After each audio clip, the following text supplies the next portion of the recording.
Hi, my name is Chelsea Pope, and today we'll be talking about the factors of the carnivore, the factors that he identified as making someone American in the 18th century. Okay, so the first question was what factors he identified in making someone American. He identified the characteristics that he identified characteristics about their willingness to work and to work hard for success, with experiences of coming from many different backgrounds. He also identified the American dream, where people are offered a better opportunity to start a new life or probably build a better one. Also, he described Americans as independent and self-reliant and hardworking, with a strong belief in the promises of freedom. Okay, number two, do I agree with these factors? I feel like I agree, but at the same time, I do not agree, because the idea that America was a land of opportunity was like only for people, only for white people. I can say people, white people, but for the other groups like people of color, the reality was very different. Very, very different. But I mean, even today, the concept of the American dream is still very much alive, but it is not equal as it is from the whites to the people of color. The systematic barriers of race, gender, and your background can really affect your American dream. Okay, number three. In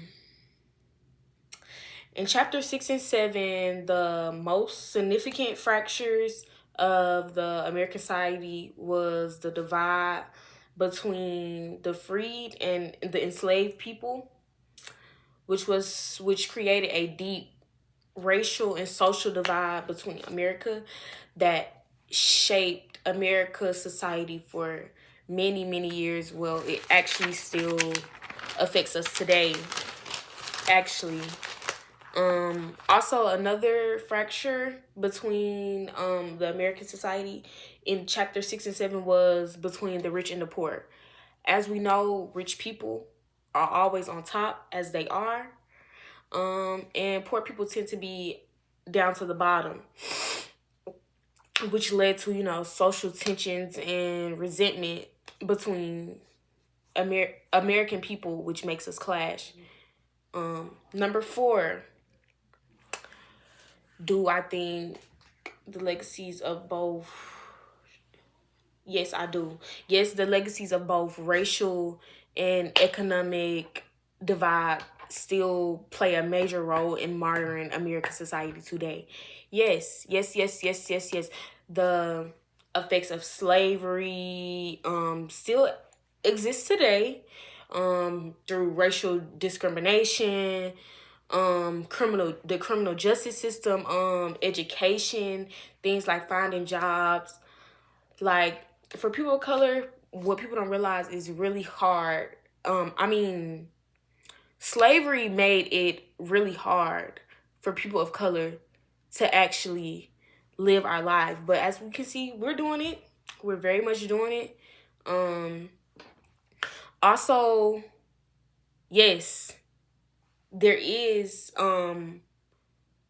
still a really big gap between the rich and the poor. As we know, like I have said before, the rich is always on the top. If you're making money, you're going to be on the top. If you're making money, you're going to have nice things. If you're wealthy, you're going to have nice things. If you're wealthy, they say money can buy anything. When you're poor, you cannot do that.